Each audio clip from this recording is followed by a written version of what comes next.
Good day, everybody. Welcome to Denver Rotary. Let's start with a Pledge of Allegiance, as we always do. I pledge allegiance to the flag of the United States of America and to the republic for which it stands, one nation, under God, indivisible, with liberty and justice for all. Let me call up to the microphone now James Gillespie, who's the Director of Development with the Mile High Council, for our inspirational moment.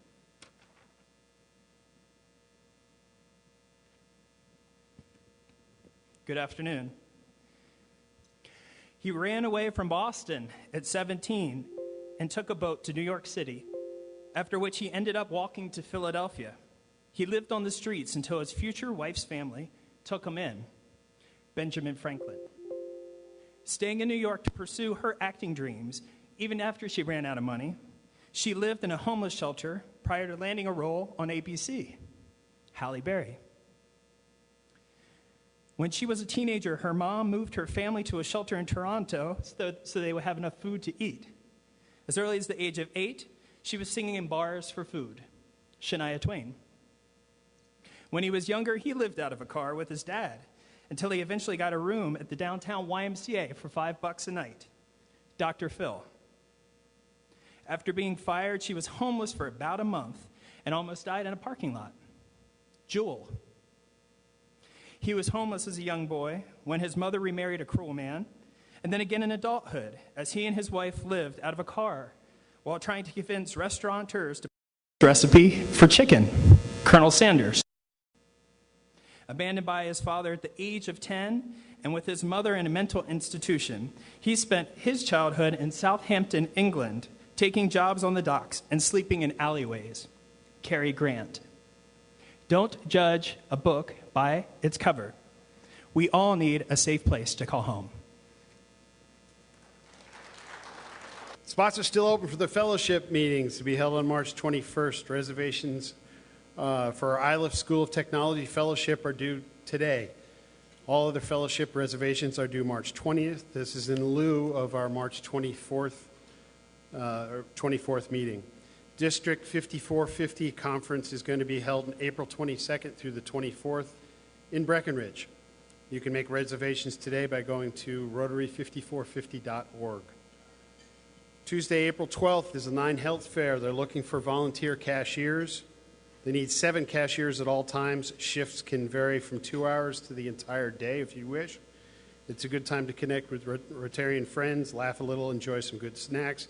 For more information, please contact Hallie McLemore. For more information, will be in this week's Keyway.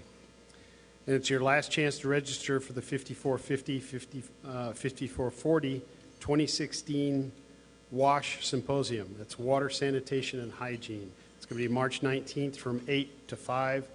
Again, go to 5450.org to make reservations. A bunch of birthdays this week. If you're here, please stand up and be recognized. Steve Tucker, Bruce Wagner, Greg Olson, Wayne Schnell, Jim McFall, Jim Wilshire, Chuck Everill, Carl Berg, Mary Penny, and Julie Spear. Happy birthday.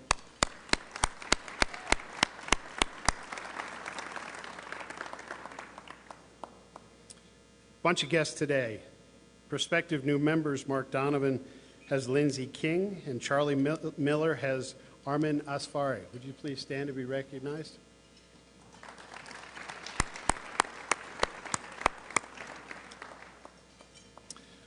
Mark has another new member that's going to be introduced today.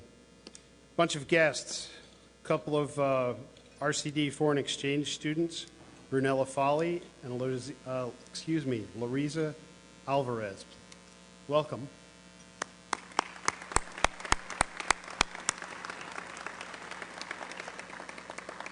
Jim Gillespie has brought several friends, Christy McElhaney, Jason Batchelor, Lee Alexander, Rebecca Ochera. Did I get that close? Please stand and be recognized. Welcome. Thank you. Oh, I'm sorry, and Berlin Silvestri. Thanks. Barv Burv has brought along 2 guests, Rebecca Arno and I'm trying to read that. Jeff, will you say your last name for me? Okay. Thank you. I'm sorry? Oh, welcome.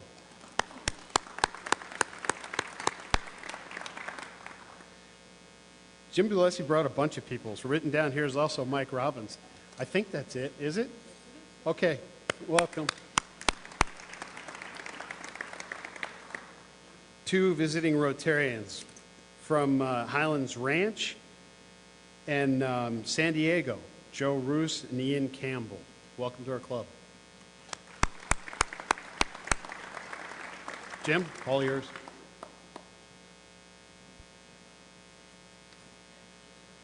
Thank you, Brian. Moving on, we have a new member to the club to introduce today, and I'll call on Mark Donovan to come on up and do that for us.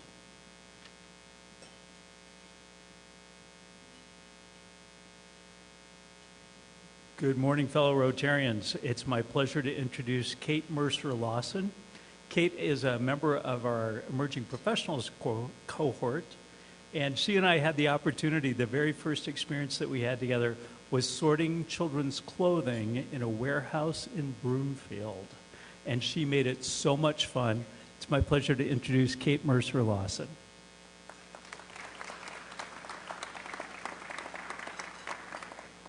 Hello, Club 31. I'm Kate Mercer Lawson, and I am a Denver transplant. My husband, Cody, and I moved here last fall so that I could accept an associate attorney position with the law firm of Wheeler Trigg O'Donnell, LLP.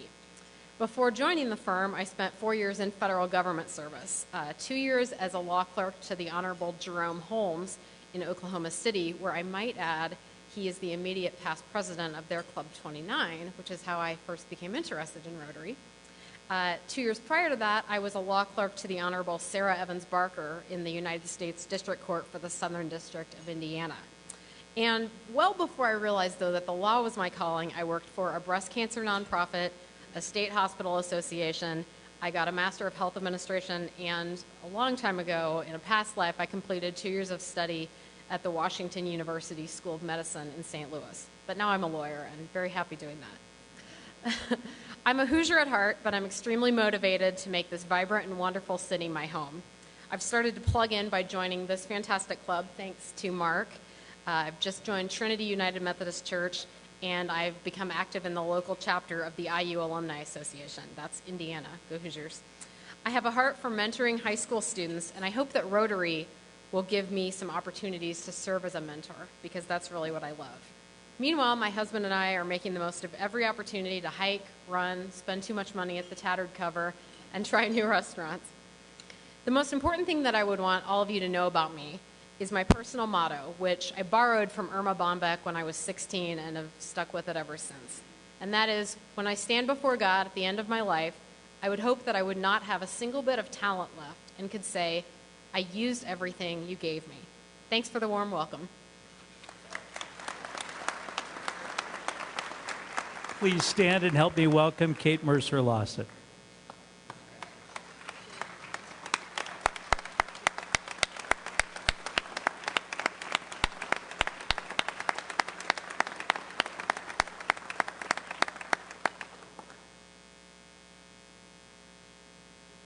Great. Welcome, Kate.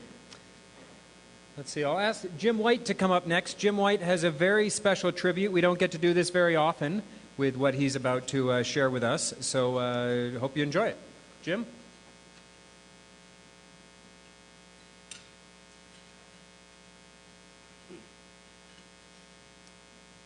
Well, Dick is going to come up here and stand by me. Today we're honored to honor Mr. Dick Dean by helping him celebrate 50 years of membership in this club, Club 31, having been accepted into Denver Rotary on March 25th, 1966. Now, Dick, you may remember me as that little young kid being introduced to Rotary by his father just 4 years after you joined this club. And I am so honored to help you celebrate today because after that introduction, you may not remember, but you were the first to come up and congratulate me as a new Rotarian. Thank you.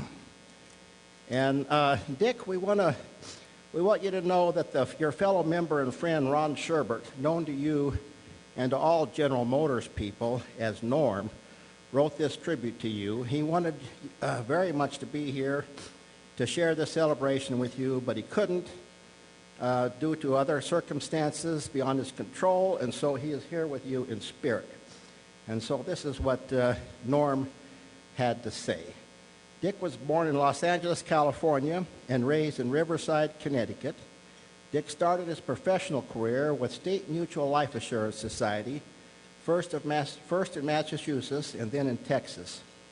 This was after graduating from Williams College in Massachusetts in 1950 with a degree in business administration, followed by a 2-year stint as Seaman First Class in the United States Navy. It was in Texas where he met the love of his wife, Z. And Z, sitting over here, could you just stand and be acknowledged real quick, Z? Thank you. So Z later became Dick's wife and mother of their 3 wonderful children. While their children, Kate, Jake, and Meg, all live all over the place, they visit Dick and Z often. Son Jake is an accomplished musician and he resides in Seattle. Daughter Kate and her daughter reside in Portland. And daughter Meg, who has a PhD in early childhood education, and which Dick is very proud to tell you about anytime you want to ask him. And Meg's son and daughter, they reside here in Denver. Dick got to Denver and into the automobile business as a staff member of Capital Chevrolet after leaving State Mutual. After a couple of years, he took a job with General Motors Corporation as branch manager in Kansas City, and then opened a branch in Denver in 1957 and in San Francisco in 1958. In 1959, Dick purchased a Buick store in Denver, which evolved into Dean Buick Saab and Dean Chevrolet Geo. He eventually sold the business practice in 1994 to Mike Shaw, who has been a member of our club for over 20 years. During Dick's tenure in the automotive field, he was very active in the industry as president of the Metro Denver Automobile Dealers Association, director of the Colorado Automobile Dealers Association, CADA, treasurer of CADA 4, and Quality Automobile Dealer of the Year by CADA. So he's been honored by that industry very much. Dick's service above self in Denver, Rotary, and in Denver include chairman of the board of directors of Better Business Bureau of Denver, board of directors of Columbine Savings and Loan Association, member of the Denver Planning Board appointed by Mayor Federico Pena, chairman of the Denver Chamber of Commerce. He's active in the Boys Club of Denver, active in leadership of Mile High United Way. And when Dick joined Rotary in 1966, that's about 50 years ago, not only was he sponsored by his peers, but his competitors were enthusiastic about Dick joining Denver Rotary. Schomp, Rickenbaugh, Irvin, and Omer, to name a few. In fact, it was Rick Rickenbaugh that told me, Jim White, right after I joined, he says, Jim, he says, meet your fellow Rotarians because it is here that you will find many of your customers and a lot of your competitors, and they will become your best friends. So when an active member of Club 31, Dick served in Rotary in many capacities, starting with the Totem Pole Club. I'm sure many of you know what that is, but probably most of you don't. It was for new members. And then ultimately serving the club in the areas of finance, program committee, program planning, and of course, recruitment of potential new members. He also served on the club's board of directors in the mid-1980s.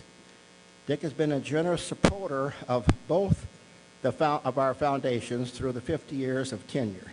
He is a Paul Harris Fellow +6 and a Gold Fellow of our Denver Rotary Club Foundation. And this is a wonderful bunch of accomplishments, Dick. I would like to have Jim Johnson come back up here, our vice president, to help me award Dick with some of these reminders of his 50 years of membership. First, a 50-year pin. Jim, are you here? I'm here. Okay, Jim's going to give you that 50-year pin. And also we have a the Rotary commemorative valet box. And I think Jim's going to read what it says inside just briefly. Honoring Richard Dean in recognition of devotion to Rotary and its principles as exemplified by 50 years of membership, the Rotary Club of Denver, 1966 to 2016. Okay, and of course, up on the screen we have a collage of pictures of Dick through the years. Is that around here? Is that up there? There it is. And boy, you looked a little bit different when you were. So anyway, we also have a copy of this slide for Dick to remember his days in Rotary. And I think Dick would like to make a few comments about his tenure of 50 years. Dick? Thank you, Jim, and there are going to be darn few. Norm, who apparently wrote this, I know he's out of town, Norm and Sandy, and I told him to do very little. Name and address would do it. He didn't do either. And he said, no, we can't do that. I said, listen, if somebody stands up there and, it takes more than 3 or 4 minutes, I'm very likely to fall asleep. And that's no kidding, but Jim did such a nice job with it, I think. I wanted to say something because my real feeling is that I'm not the one who should get any honor for being around this long. Rotary meant a great deal to me, all its phases. It helped me in many ways in terms of understanding, for instance, business ethics a little better, quite a bit better. The people I've met here, there were many of them, were good friends during my active years. And I just believe in the work that Rotary does around the world and certainly in our own community.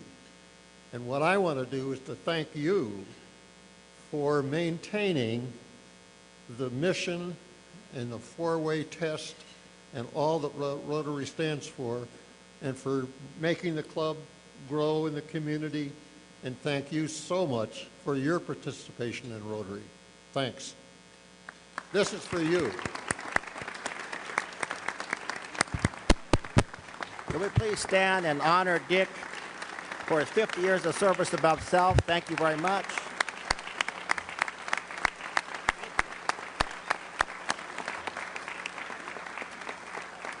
Here you go, Jim. In celebration of Dick and Z, we will be having some cake a little bit later for dessert as well, so enjoy that. All right.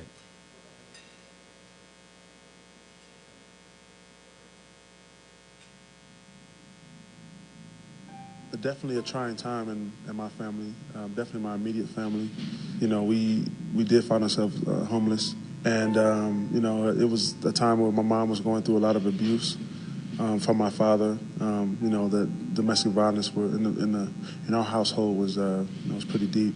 We sought out help. We had left the home actually to try to stay with a family member, so he couldn't find us, and he ended up finding us, busting the house one day. And he ended up roughing up my mom. She came out, she had all kind of, her clothes was ripped off, scars and stuff like that. So it was definitely a trying time for us. Wherever we went, we felt like he would follow us, or he would find us. So, we went to a shelter. And so we were homeless for a little bit. We stayed in the shelter for about 30 days. And, we didn't really have anywhere to go, but she still had to go to work. She still had to go to work. So, during the day while she was at work, they had people to watch the kids. So they watched us. Eventually, my dad turned himself in to the authorities, which is why we were able to, move out and try to find somewhere else to live. And, it was definitely a trying time because, I seen everything my mom was going through after getting, abused and things like that. And then, my grandfather, he wasn't happy. And We just have to protect ourselves. She had to protect us, and she had to protect herself. So that's definitely why we went to a shelter, and it definitely helped us out.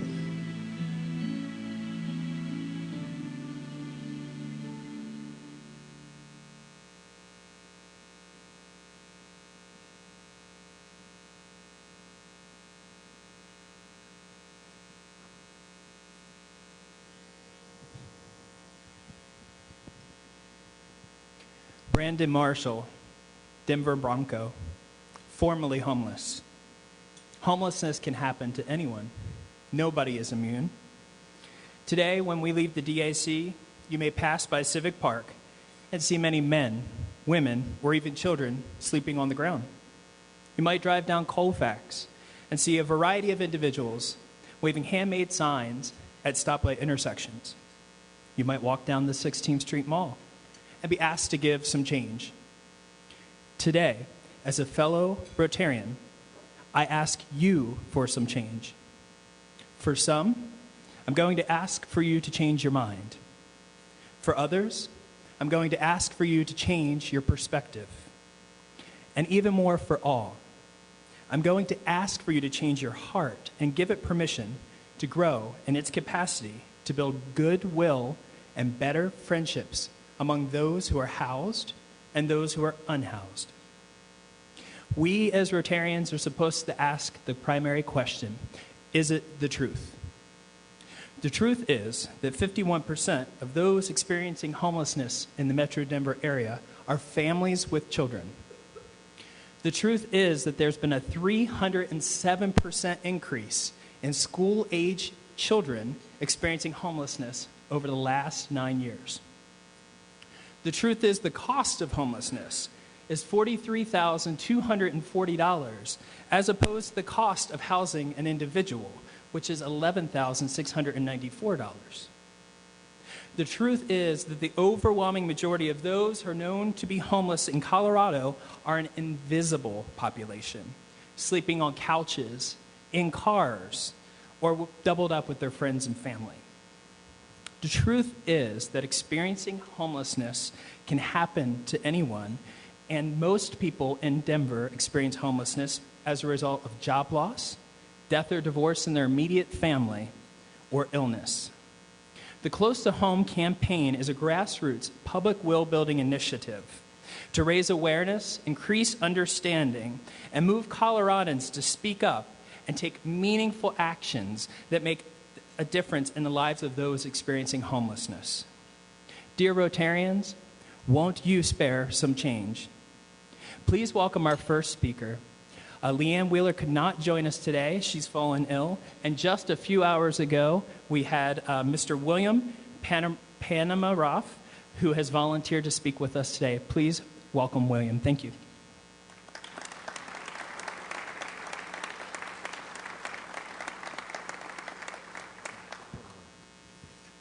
Hello, my name is William Panamaroff, and you just call me Panama. I spent Army ROTC in high school. I'm sorry. All right. Right after high school, I joined the Army. I served two tours overseas and one combat run. After that, I joined the National Guard. And I was a combat engineer and a combat lifesaver. From then, I took a break from the military to raise my 3 kids. And then I returned to the National Guard for 5 more years, attaining the rank of E5. At that time, I owned a home. I had 3 cars and mineral rights to my own land. I had a wonderful job, but I had an issue with domestic violence. I was a victim. After that, there was a divorce, and I was relieved of my duty in the military. I couch surfed. I followed job to job, from state to state. Eventually landing here in Denver, where I had a good job, but due to family issues, I became homeless. I found Comitas by accident through a veterans group.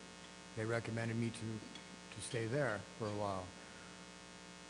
I spent most of my nights in the single shelter, and I volunteered to do maintenance and help around the building. Eventually, I was approached by the director of operations, and I became a full-time employee. And today, I'm going to be buying my own truck, and with my excellent credit, I'm planning on purchasing my own home again with a VA loan and making Denver my home. I was raised to work hard, and I never thought that I would be homeless. But divorce changed all that. I'm proud to say that I now work full-time for the company that helped me, and I thank you all for your time.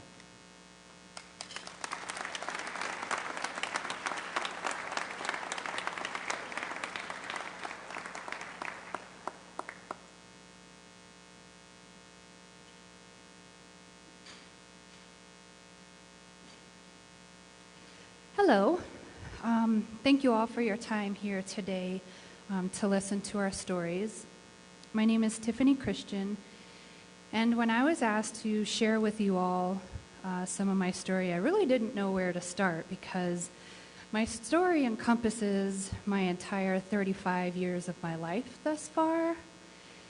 And keeping in consideration of time, I didn't think that it would be appropriate to start with the year of 1980 and move forward. So I just decided to give you guys just a synopsis of my journey.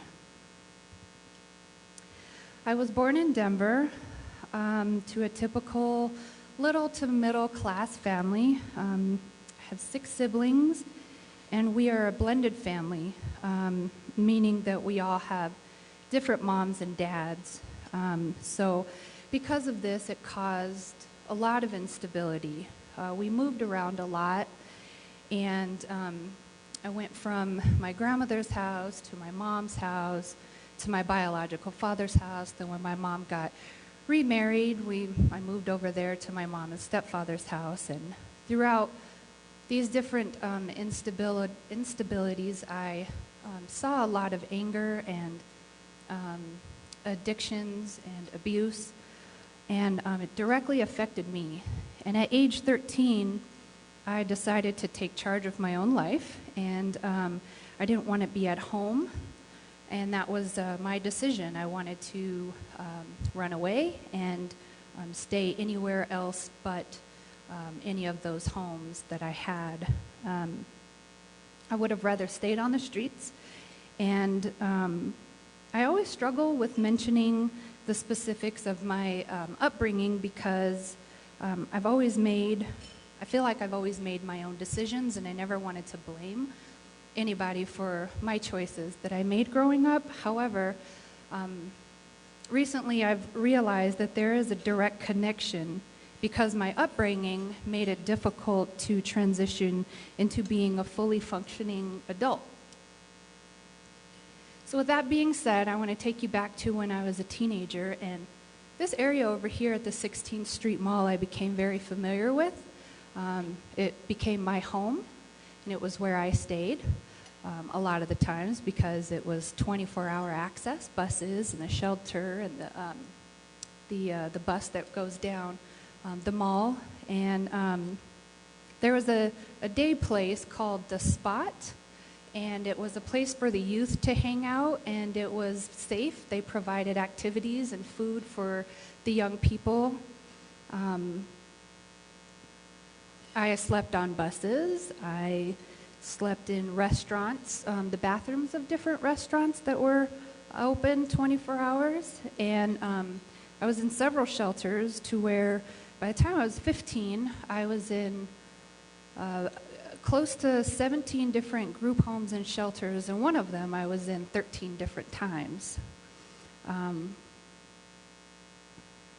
Looking back, I don't believe that the homes, like my grandmother, my mother, and my stepfather, I don't believe that it was all that bad to live there, but I know that it was unhealthy. And I think that I just didn't learn the tools to cope with the situation. And although the situations were hard, I didn't know how to get through them, and I didn't know how to deal with it. So leaving all these situations was a lot easier for me than to stay and deal with it all. This type of behavior followed into my adult years, and it made it hard to become a responsible adult and eventually a mother. I didn't know how to pay bills as an adult. I found it hard to get an apartment, to save money, or even get a driver's license. I didn't know how to get a driver's license. I didn't understand the value of having a good credit score, and I didn't see how important having a clean criminal record was until I kept getting denied jobs. I couldn't get a loan for a dependable car, and I couldn't get an apartment in a safe area. I guess after this kind of cycle, I really felt powerless and I felt hopeless. And even though I wanted to change, it was so overwhelming that I really did not know where to start. As I got older, I met friends who had those things that I was denied, and it inspired me. And it inspired me, and it gave me a hunger to change and to make some different decisions. And eventually, although I had that hunger and that desire, I had hit rock bottom, at least what I thought was rock bottom at that time. And now looking back, I think that it was actually the beginning of change. I too stayed at the Comitas Crisis Center several times, but the most recent time was in my mid-20s, and what I gained there was the structure and the rules that I had never had growing up. My life didn't turn around right away, but it was a start that I needed. And so 7 years ago, I had no job, I had no references, I had no car, no savings, no idea how to do any of those things. I had no higher education, and I had a credit score in the 300s. And for those of you who are business people, you know how horrible that is. But lastly, I didn't have a sense of future because I didn't have a safe place that I could call home. As of today, I'm 35. This is 7 years later, and I'm still in this process of making my life better. However, just recently, I paid off my first car. I had to go with one of those car companies that lend to risky borrowers, and so I pretty much paid double for my car, but it was worth it because I needed to improve my credit, and I never owned anything in my life, so I wanted to know what that felt like, and so I stuck through it. It's been a sacrifice, but stuck through that. My credit score is now close to 700. Yes.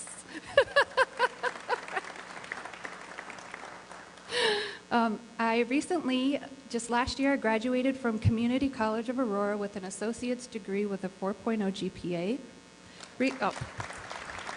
Thank you.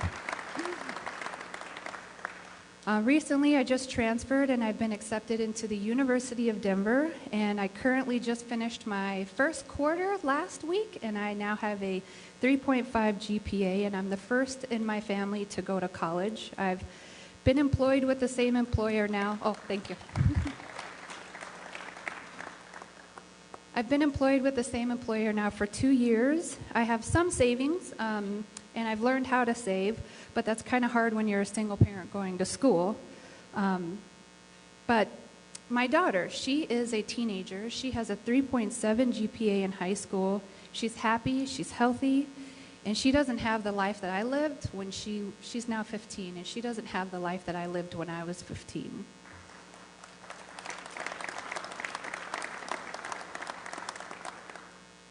I still don't own a home, but I have made some amazing changes by the grace of God.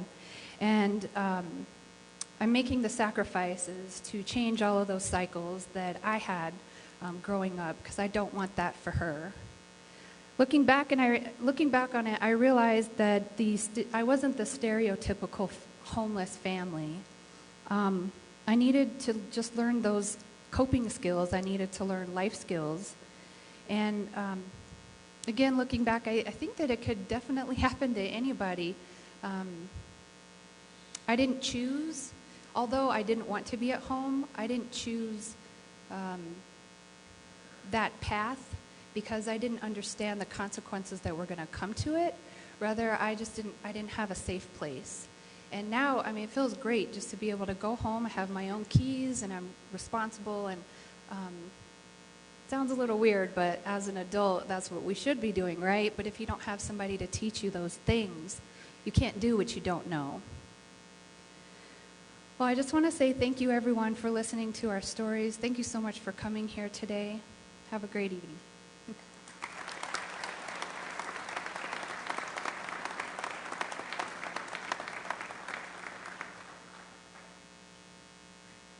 Wow. Wow. I'm just blown away, Tiffany. Thank you. Thank you for sharing with us, really.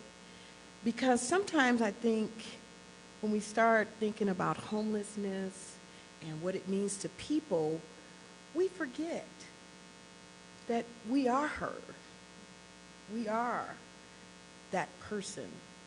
I'm Marsha Brown, and I'm a previously homeless parent.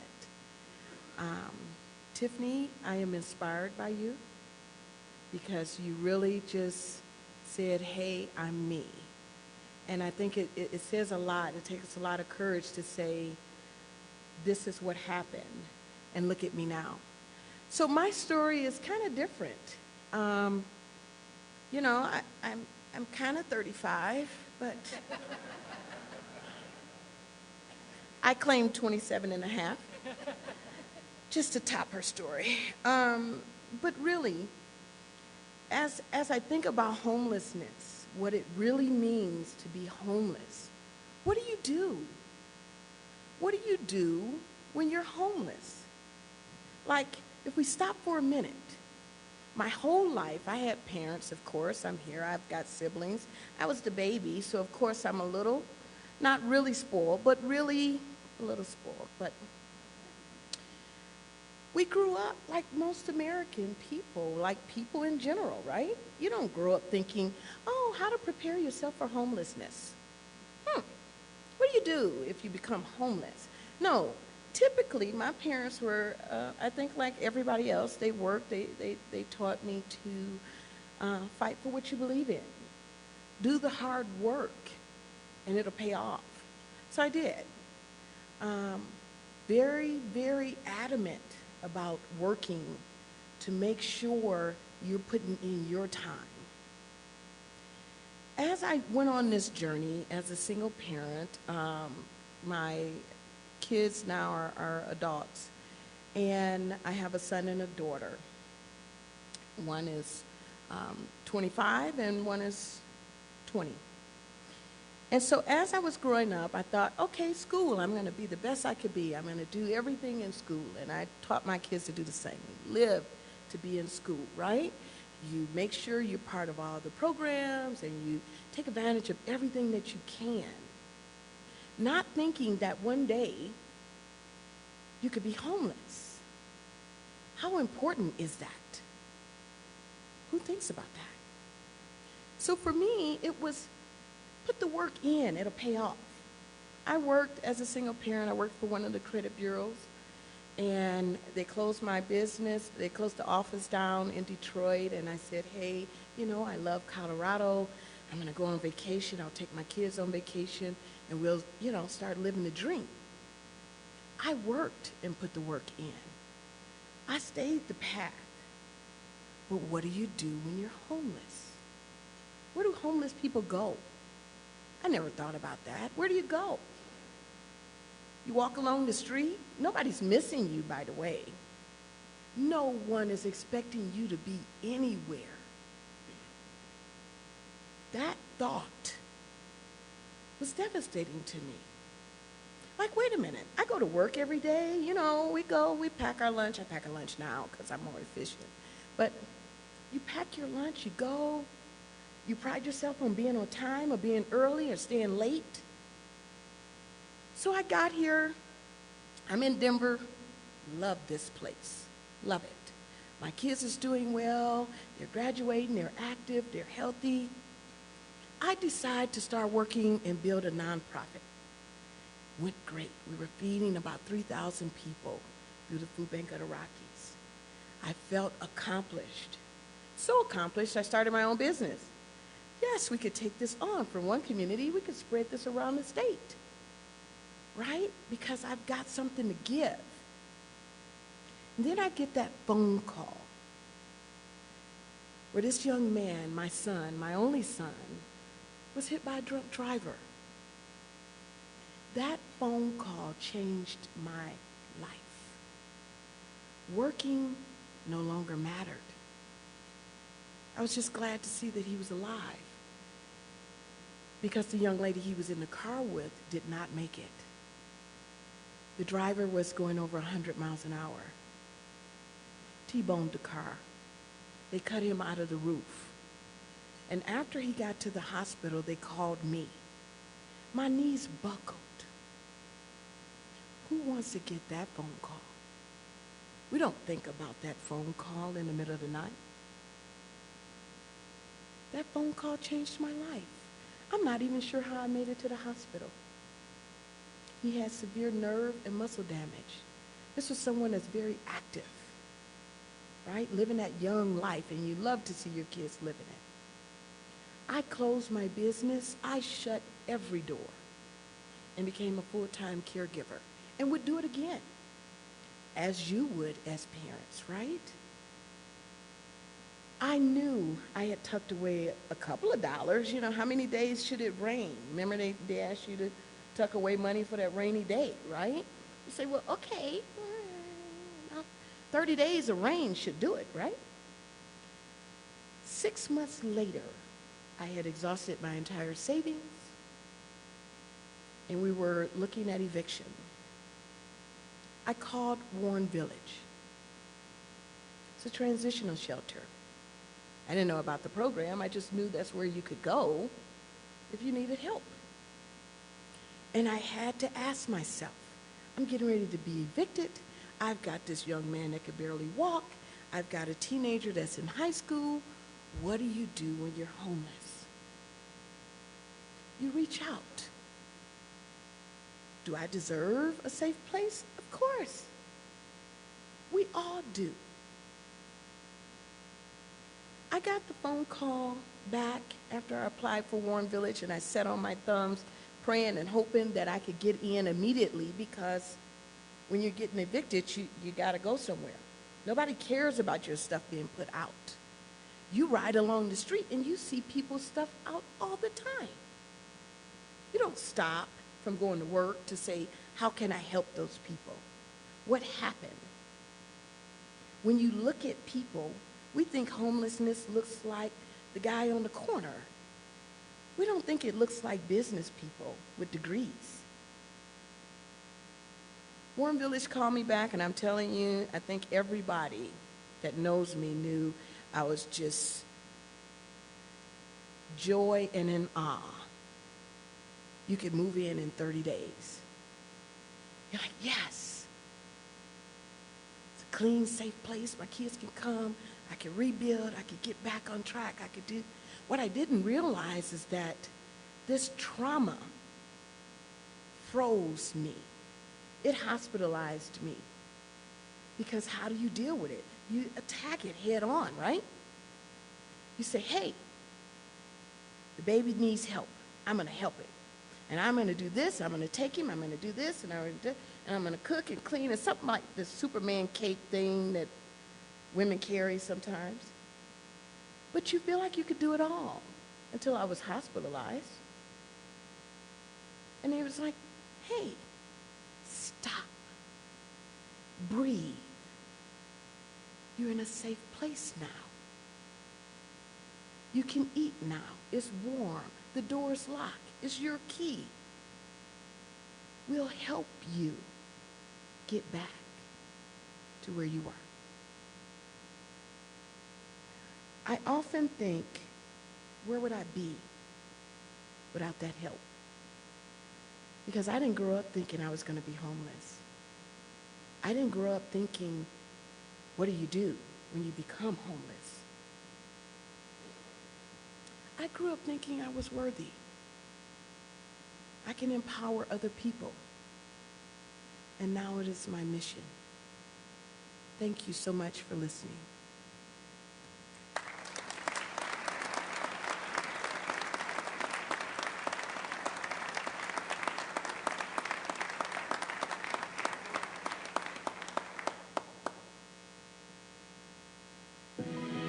Homelessness can happen to anyone. No one's immune. It only takes a few missteps. I was a news producer for over 12 years. I've made great money. I owned my own home. There were so many things going right with my life. And then I married a man who was emotionally abusive. He was drinking heavily. He was using marijuana. And our marriage had deteriorated to the point where it just fell completely apart. I came to experience homelessness when my husband kicked my daughters and I out 2 weeks before Christmas in 2012 on my daughter's 8th birthday. When you experience something like that, it's like somebody has just punched you in the gut. You can't think. You can't focus. You don't know what you're going to do. But we were fortunate enough to secure transitional housing in February, late February, early March 2013. I think everyone deserves a safe place to call home. I think everyone deserves to be safe. And to look down on people because they're in transition doesn't do them any good. We're in transition. That means that we're no longer where we used to be. We're moving forward. I graduated in May with my master's degree. My daughters are doing very well. My oldest daughter is an honor student, and so is my youngest daughter. But it takes time. It takes time to rebuild people and to help them understand that they are worthy. And my daughters and I are going to be just fine.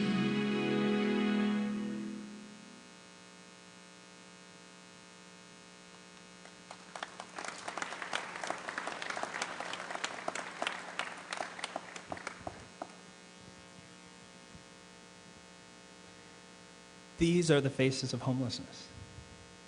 These are the stories that you'll not read in our local newspapers, that you generally will not see on the television, and yet they represent the majority of those who are homeless here in Denver and here in Colorado. Now the challenge, because I said I was going to ask you for some change. So on your table is a pledge card. And this is not a monetary commitment of any sort. But do know that to make change in our country, you have to have your voice heard. And if the stories that you heard today are important to you, if they're relevant to you, if you feel like you have a voice, because you do, the way to connect to the best information in regard to homelessness here in Colorado will be through the Close to Home campaign. If you fill out this card, Close to Home will send you emails, not soliciting, but rather to share information. You can opt out at any time. Can you tell I get a lot of emails? So you can opt out at any time and know that you'll be getting the most accurate facts to make decisions around in regard to homelessness through the Close to Home campaign. So here's the pledge card. Please take the pledge today. Once you take the pledge, just leave it at your table. We'll collect them later on. And I'd like to welcome back up our 3 incredible speakers. Please come up.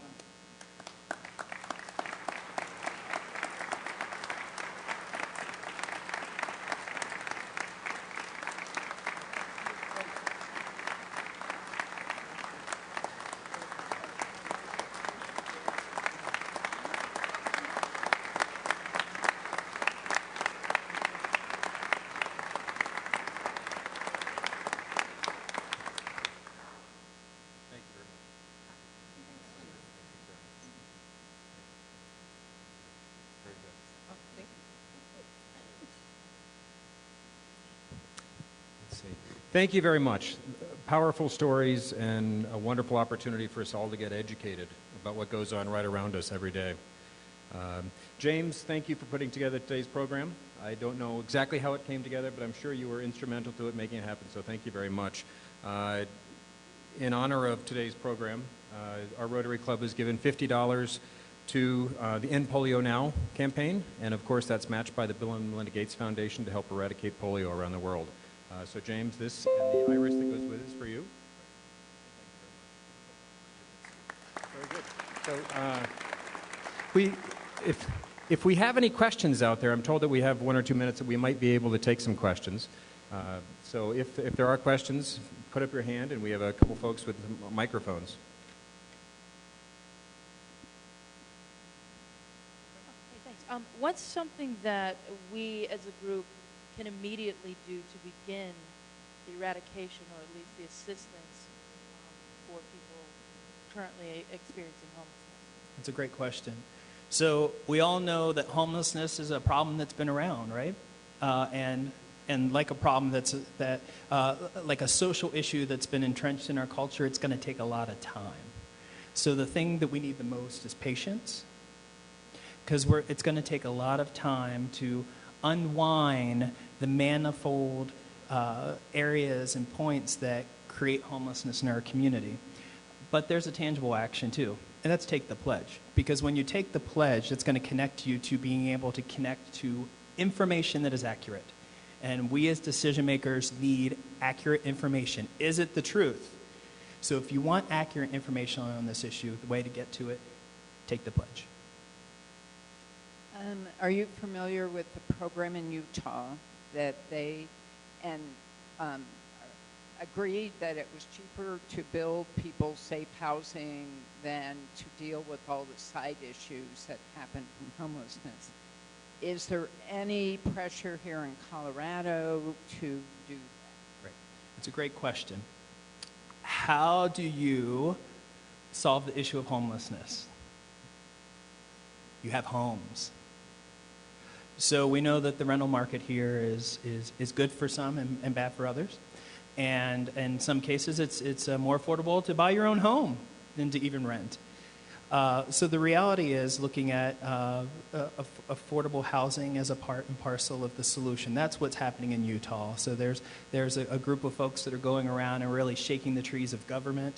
A lot of businesses have invested in that, in the area of homelessness, to say, let's build the buildings, let's get them in housing. Because let's face it, if you're trying to get a job, after your name, what comes next? Hey, where do you live? So having a place to call home is critically important. We're putting pressure on everyone. I'm putting pressure on you now, right? I'm saying do something. We all have a role to play. So there are pressure points in policy. But at the same time, one of the studies that the Denver Foundation released showed that, man, everybody's waiting for government to do something about this issue. Everyone's waiting for government to do something about this issue, and that's just not the solution. So we as citizens, in the capacity that you have, write letters to the folks that you know. When folks are asking for a campaign donation, it's a fair game to say, well, here's what I would like to see. I'd like to see you tackle homelessness. I'd like to see you get behind this. So there's some real practical things. And the Close to Home website has a really great tab that says take action. And there's actions that are comfortable for anyone, whether it's going to your elected official or speaking in front of the state legislature, to I just feel comfortable taking my kids out to Target to buy some socks and teaching them about how to give back to the community. James, I just wanted to let everyone know the wonderful job that you've done in that transition home that you operate. And I had the privilege at a Rotary meeting to go out there, fellowship meeting, and see what's going on out there. Could you just share very briefly, what you're doing and that home that you're operating, which is just a wonderful experience. If you have the opportunity, hook up with James and go see it. Thank you. So our charity is Mile High Behavioral Health Care. We also own the Comitis Crisis Center. It's a 139-bed homeless shelter in Aurora. It's located in an old military barrack building. So when the campus that Anschutz is now on, when that was turned over, we were able to get a building there for $1 a year. And we serve homeless veterans with their families, homeless individuals, homeless families that come off the street. And I appreciate the comment, and I'll just go ahead and defer it out to the fact that there are so many wonderful providers here in Colorado that are doing some of the best practice work around homelessness. So one of our core values that we talk about at Comitas is hand up, not hand out. And I think you get an impression with some of these stories that this is not the typical, stereotypical feel and face of homelessness. So that's to say that people generally are willing to work hard, and our charities are great. They just need more support to scale their efforts.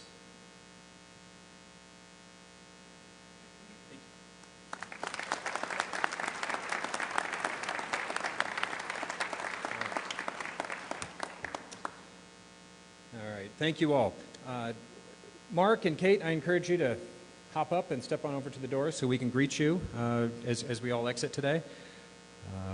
Just a quick thought. We had several references today to the four-way test through today's program. And in fact, starting with Dick Dean when he was talking to all of us about being a Rotarian. So instead of talking about one of the points of the four-way test as Andre does with us, I see right behind me what Rotary as a whole is doing. And through the pledge that James offered us today on the card, we have up here, be a gift to the world. And I think we all have an opportunity every day to build new friendships, goodwill in the community, and to be a gift to the world. And today we've got a lot more knowledge and information about how we might choose to do that.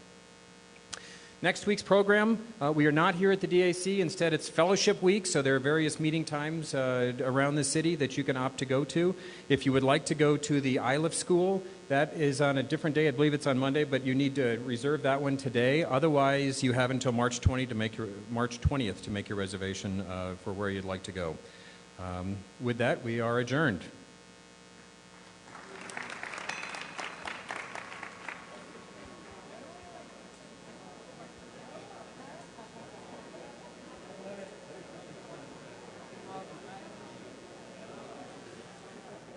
So if you become discovered and never